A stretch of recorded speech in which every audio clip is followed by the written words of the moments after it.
मालवा के पठार का निर्माण कहाँ से हुआ है? दक्कन ट्रेप से। और दक्कन ट्रेप का निर्माण कहाँ से हुआ है? ज्वालामुखी उद्गार से। और ज्वालामुखी उद्गार के कारण यहाँ पर काली मृदा पाई जाती है, जो कि दक्कन ट्रेप पर भी पाई जाती है तो मालवा पर भी पाई। भादवा माता मेला में नवरात्रि में पौराणिक काल से ही अखंड जोत जली आ रही है और यहाँ पर ऐसा माना जाता है कि जो नेत्रहीनता, कोढ़ और जो लकवा के रोगी हैं उनका उपचार किया जाता है। ग्राम न्यायालय क्या होता है? 5 से 6 ग्राम को मिलाकर वहां की दीवानी, छोटे दीवानी अर्थात 20,000 से कम के मामले और 2 वर्ष से कम सजा वाले मामले, मतलब फौजदारी मामले, दीवानी और फौजदारी मामलों के लिए जो निपटान के कार्य करता है वो है ग्राम न्यायालय। नमस्कार दोस्तों, मैं तनु मालविया केवीएस एकेडमी के इस प्लेटफॉर्म पर आपका स्वागत करती हूँ। प्रदेश यात्रा नामक हमारी इस श्रृंखला में आज का विषय होगा नीमच। तो आइए शुरुआत करते हैं। तो दोस्तों, आप देख रहे हैं कि ये एमपी का मैप है जिसमें हम यहाँ पर नीमच जिले के बारे में जानने जा रहे हैं। नीमच का सबसे करीबी जिला है मंदसौर। तो ये भी क्वेश्चंस बन सकते हैं कि नीमच जिले का सबसे करीबी जिला, पड़ोसी जिला मंदसौर। और फिर यहाँ देखेंगे हम कि ये राजस्थान का एरिया आता है। तो नीमच जिले का पड़ोसी राज्य अगर हमें पूछा जाए तो वो क्या होगा? राजस्थान। और फिर ये भी पूछ सकता है कि नीमच जिला कौन से संभाग के अंतर्गत आता है? तो उज्जैन संभाग का ये एक जिला है। और उज्जैन संभाग, इसके अंतर्गत कितने जिले आते हैं? 7 जिले, जिन्हें हम याद करेंगे। नीमच, मंदसौर, रतलाम, मालवा, शाजापुर, देवास, ये सभी जिले उज्जैन संभाग के अंतर्गत आते हैं। और अब इनमें से हमने कितने महत्वपूर्ण क्वेश्चन देखे हैं? पहला है नीमच का करीबी या पड़ोसी जिला मंदसौर और पड़ोसी राज्य राजस्थान। और ये किस संभाग का हिस्सा है? तो उज्जैन संभाग का हिस्सा है। और उज्जैन के अंतर्गत कितने जिले आते हैं? 7 जिले, जिनमें हमने नाम देख लिए हैं मंदसौर, रतलाम, उज्जैन, मालवा, शाजापुर और देवास।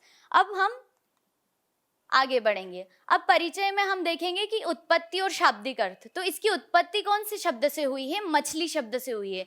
ये भी पूछा जा सकता है हमें कि इस शब्द की उत्पत्ति या नीमच शब्द की उत्पत्ति किस शब्द से हुई है? तो मछली से हुई है। दूसरी चीज हम देखेंगे स्थापना संबंधित ऐतिहासिकता। तो 30 जून 1998 को ये मंदसौर जिले से अलग होकर जावद, मनासा और नीमच तीनों तहसील मिलकर नीमच जिला बना था, जो किस दिन अस्तित्व में आया था? 6 जुलाई 1998 को अस्तित्व में आ गया था। अब यहाँ पर याद रखने योग्य चीजें क्या है? 30 जून 1998 को ये अविभाजित मंदसौर जिले से अलग हुआ था। अब ये पूछा जाएगा कि ये किस जिले का हिस्सा है? तो ये मंदसौर जिले से बना है। और दूसरी चीज, इसमें शुरुआत में कौन कौन सी तहसीलें आई थी? नीमच, जावद और मनासा तहसील से मिलकर ये बना था।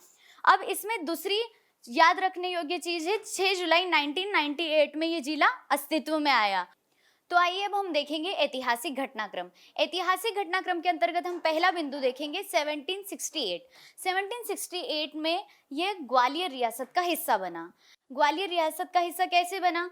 ये पहले मेवाड़ रियासत का हिस्सा था, मतलब राजस्थान का हिस्सा था, जिसे मेवाड़ के शासकों ने ग्वालियर शासकों से कर्ज लिया था। तो कर्ज न चुकाने के एवज में उन्हें नीमच क्षेत्र ग्वालियर शासकों को देना पड़ा। तो इसी के तहत 1768 में ये ग्वालियर रियासत का हिस्सा बन गया। तो हम यहाँ याद रखने योग्य चीज क्या है कि ये सबसे पहले कौन सी रियासत का हिस्सा था? तो ये मेवाड़ रियासत का हिस्सा था। और फिर उसके उपरांत ये 1768 में ग्वालियर रियासत का हिस्सा बन गया। अब अगली तारीख क्या देखेंगे हम? 1857 का विद्रोह। 1857 के विद्रोह के टाइम पर जो नीमच छावनी थी, ये पहली छावनी थी जहां तक विद्रोह का विस्तार हुआ। और यहाँ पर याद रखने योग्य तिथि है 3 जून 1857।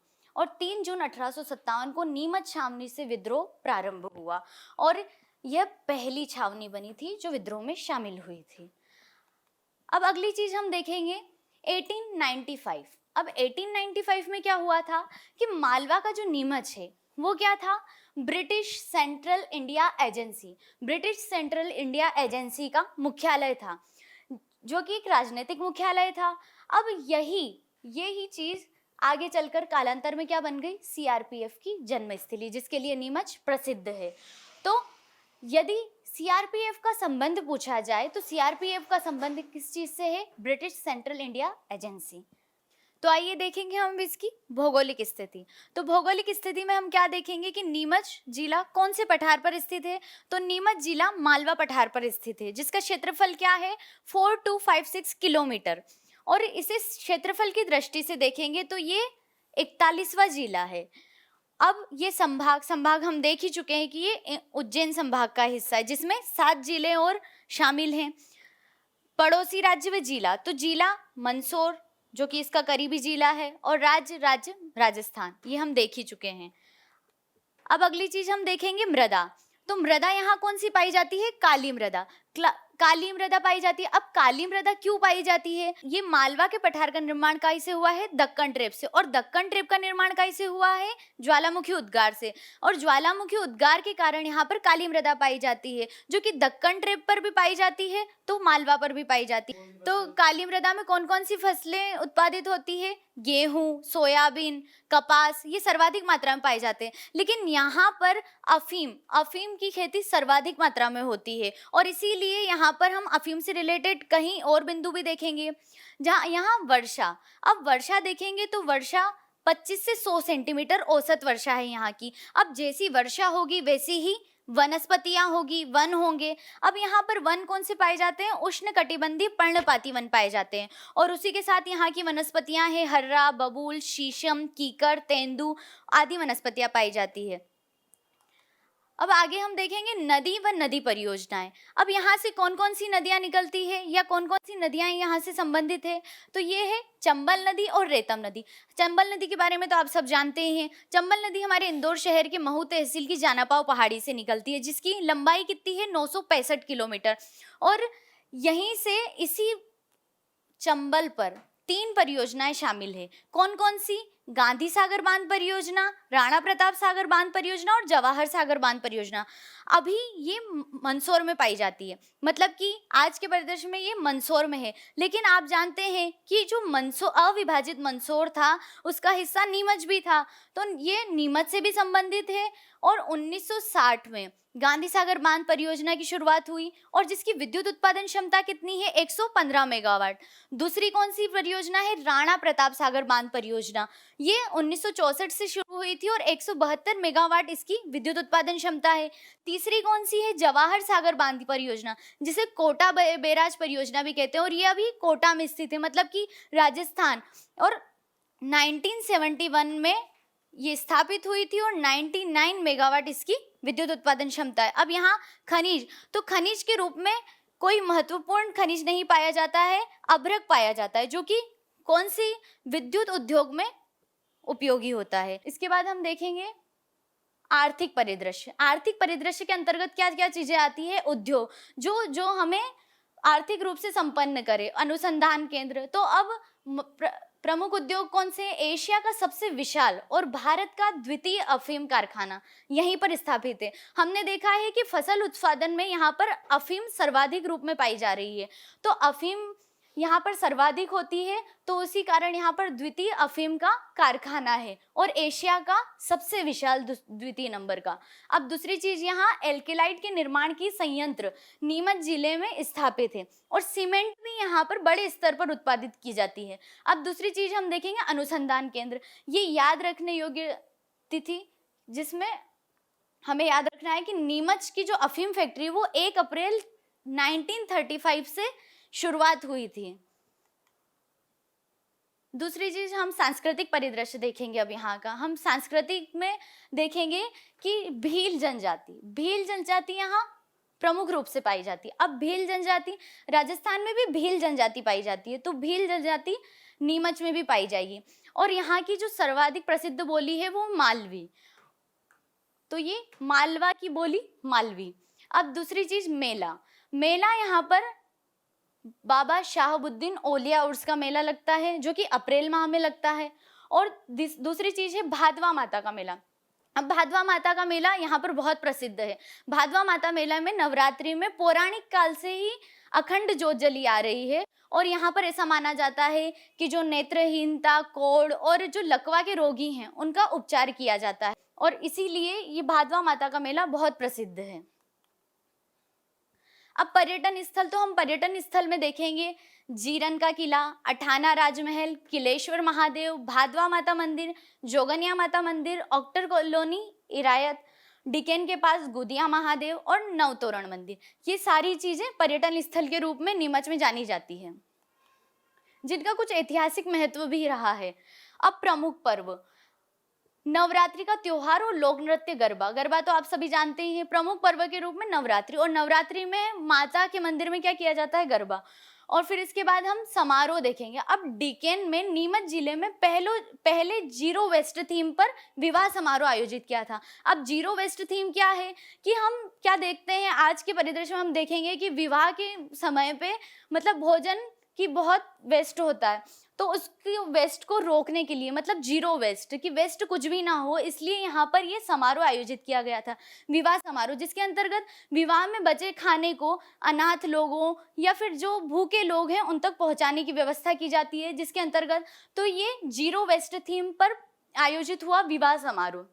यहाँ पर इसे बताया भी गया है, नवाचार के माध्यम से स्वच्छता व पर्यावरण संरक्षण का अनूठा संदेश, जो कि हम G20 में देने गए हैं।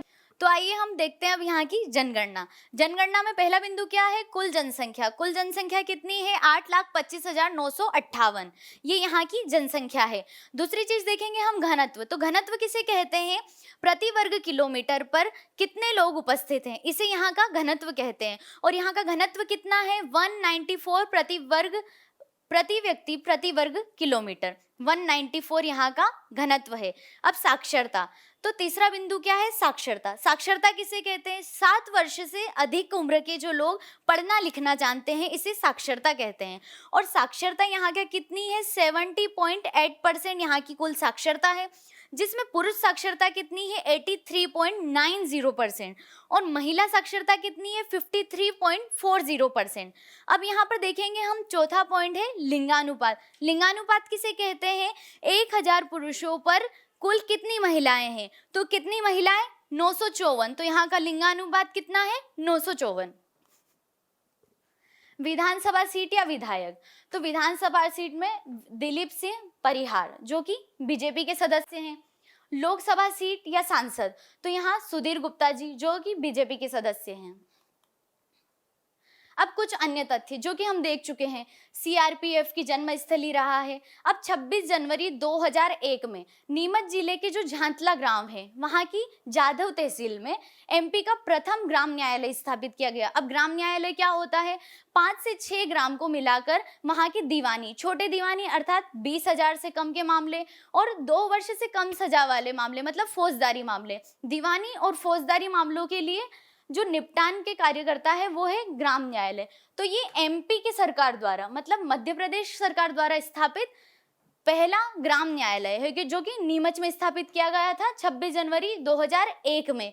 लेकिन यही भारत सरकार ने दूसरा ग्राम न्यायालय, मतलब भारत सरकार द्वारा प्रथम ग्राम न्यायालय कब स्थापित किया गया था, तो 2 अक्टूबर 2009, ये बैरसिया गांव, भोपाल। तो 2 अक्टूबर 2009 में बैरसिया गांव, मतलब भोपाल में ग्राम न्यायालय स्थापित किया गया है, जो कि भारत सरकार द्वारा किया गया स्थापित पहला ग्राम न्यायालय है, और एमपी सरकार द्वारा झांतला ग्राम में। और यहाँ पर अब पशुपालन की स्थिति देखें तो यहाँ 6 गौशालाएं हैं, जिनमें प्रत्येक में 100 गायों को रखने की व्यवस्था है।